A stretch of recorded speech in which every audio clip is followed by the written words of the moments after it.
Returning to another bad original, notice the blown out sky here.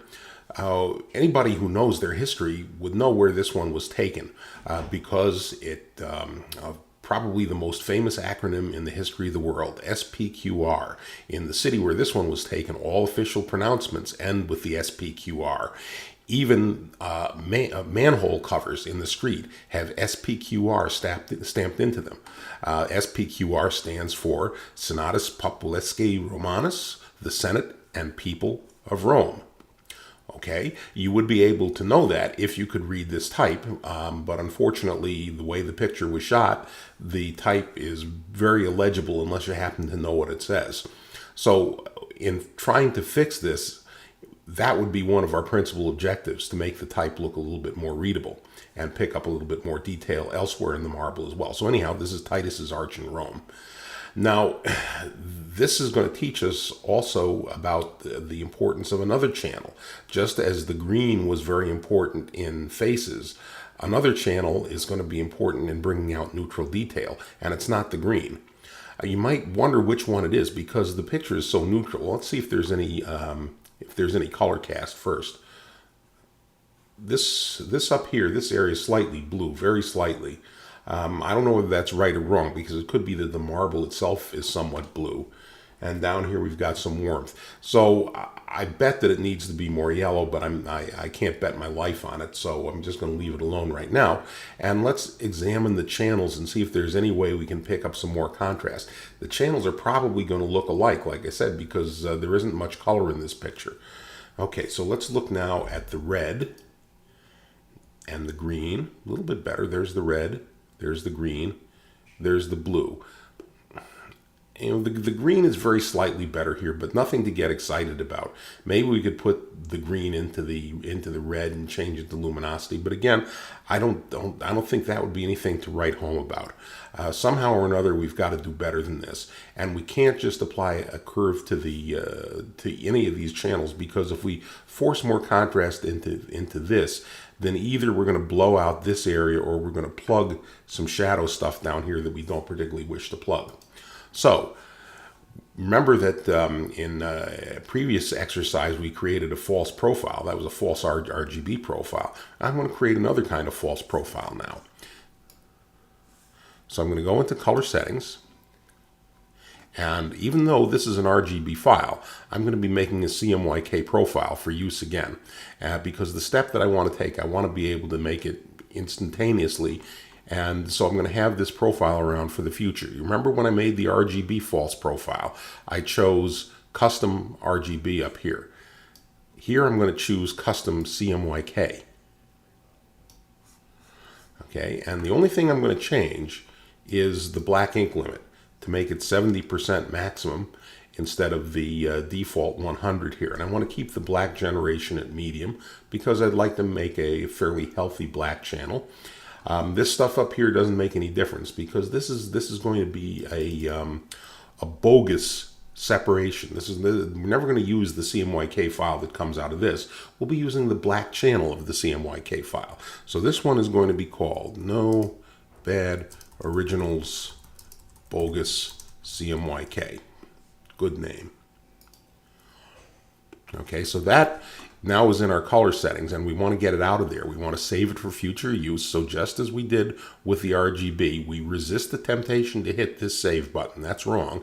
Instead, we go up here and say Save CMYK into the Profiles folder. And now we do not forget to cancel this so that we go back to our original settings before any of this happened. Okay, so we cancel. Now we've got an original color settings, and off in the distance somewhere, we've got this profile that I just saved, and we can now work with it. For that, I will need a duplicate of this file. So this is going to be the bogus black file. And with that, I'll go now edit to convert to profile, and I hope to God that that false profile that I just made shows up somewheres. Oh, there it is. It's actually off your screen, but I can see it. So I've now converted this extra file into CMYK. And let's now check out the black channel. The CMY we don't have to worry about.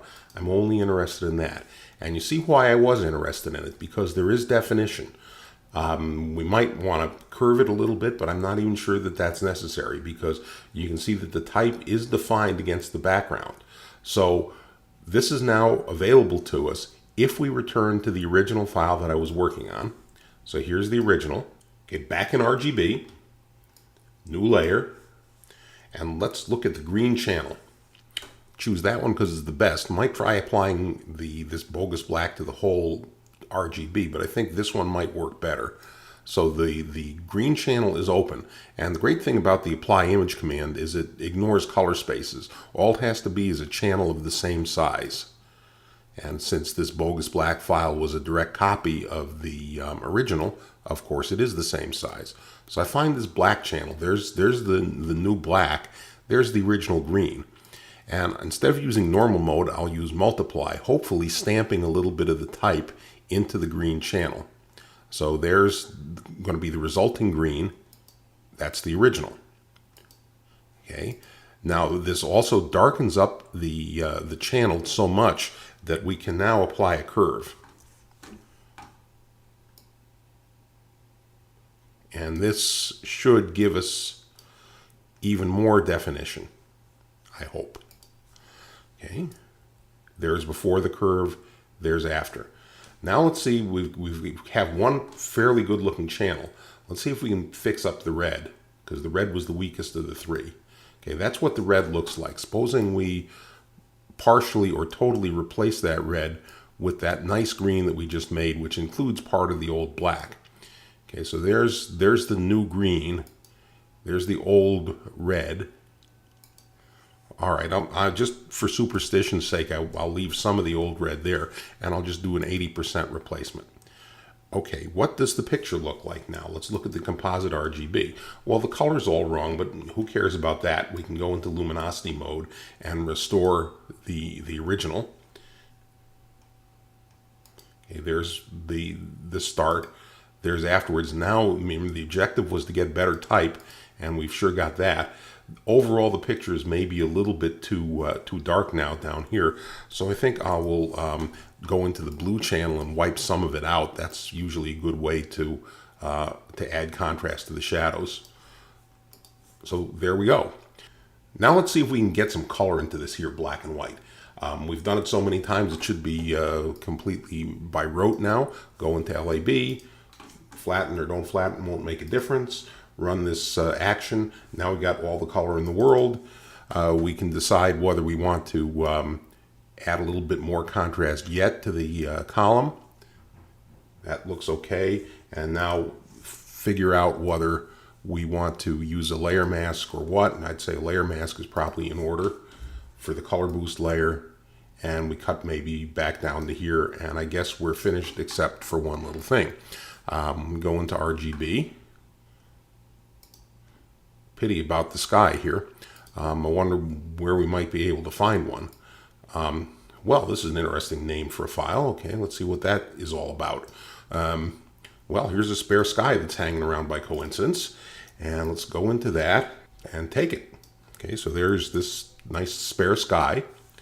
Come back into the file that we were working on. And how about pasting it in? Okay, there it is. And that's going to be the top sky. And we still have a hole down here in the bottom. So there we go. Now how do we merge the two? Because we have a sky layer. Well, first let me drop the second layer onto the first, or the third layer onto the second here. So now we have one single layer that has both of the skies, and beneath it we have the original.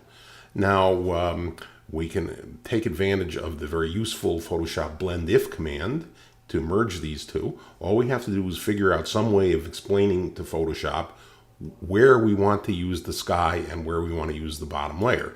It would be nice if we could say to Photoshop, only use the top layer where the arch is not, but unfortunately Photoshop doesn't speak Latin or any other language, so it doesn't understand that command.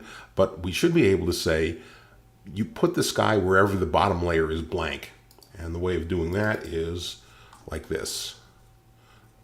Not this layer, the underlying layer. Where the underlying layer is blank, we can use the sky.